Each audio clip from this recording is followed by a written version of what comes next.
સુરત શહેર અને દક્ષિણ ગુજરાતમાં 2 દિવસ માટે રેડ એલર્ટની આગાહી હવામાન વિભાગ દ્વારા કરવામાં આવી છે, જેને પગલે ડિઝાસ્ટરની ટીમ દ્વારા પરિસ્થિતિ પર સતત નજર રાખવામાં આવી રહી છે અને એનડીઆરએફ અને એસડીઆરએફની ટીમો પણ તૈનાત કરવામાં આવી છે, તેમજ તમામ મામલતદારોને હેડક્વાર્ટર ન છોડવાની સૂચનાઓ આપવામાં આવી છે।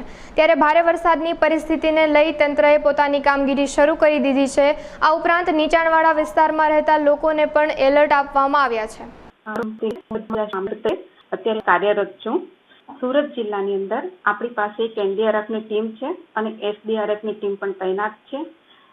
સુરત જિલ્લામાં ગ્રામ્ય લેવલે આવેલા 9 તાલુકાઓ અને સુરત સિટીના 5 તાલુકાઓ મળી દરેક જગ્યા પર આપણી ટીમને એલર્ટ કરવામાં આવી છે। તાલુકાના મામલતદારશ્રીઓ, તાલુકા વિકાસ અધિકારીશ્રીઓ, તલાટી કમ મંત્રીશ્રીઓ અને તમામને સ્થળ ઉપર હેડક્વાર્ટર ખાતે હાજર રહી સમગ્ર પરિસ્થિતિનું મૂલ્યાંકન કરવા તેમજ કોઈ અનિચ્છનીય બનાવ ન બને તેની તકેદારી રાખવા માટે સૂચના આપવામાં આવેલ છે।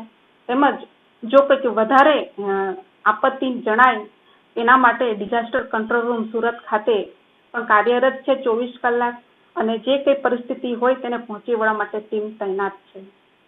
હાલ વરસાદની પરિસ્થિતિને કોઈ જગ્યાએ પાણી ભરાવાના કેસ કેવું? ઉમરપાડામાં આજના દિવસે સવારે 6 વાગ્યાથી લઈને 2 વાગ્યા સુધી 354 mm વરસાદ થયો છે, જેના કારણે ઘણા રસ્તાઓ બંધ થયા હતા, પણ હાલના રિપોર્ટ જોતા એ રસ્તાઓ ચાલુ થયેલા છે અને બપોરે 12 વાગ્યાથી 2 વાગ્યા સુધીનો વરસાદ 0 mm નોંધાયેલો છે, એટલે વરસાદ પણ હાલ કાબુ હેઠળ છે અને આપણી એક એસડીઆરએફની ટીમ પણ ઉમરપાડા ખાતે તૈનાત કરવામાં આવેલી છે, જેથી માંડવી અને ઉમરપાડા જેવા તાલુકામાં જો વધારે વરસાદ પડે તો પણ એને પહોંચી વળવા માટે આપણે અગાઉ આયોજન કરેલ છે। તમામને હેડક્વાર્ટર ખાતે હાજર રહેવા માટે સૂચનાઓ પણ આપવામાં આવેલ છે। શહેરીજનોને કઈ રીતે અપીલ કરશો?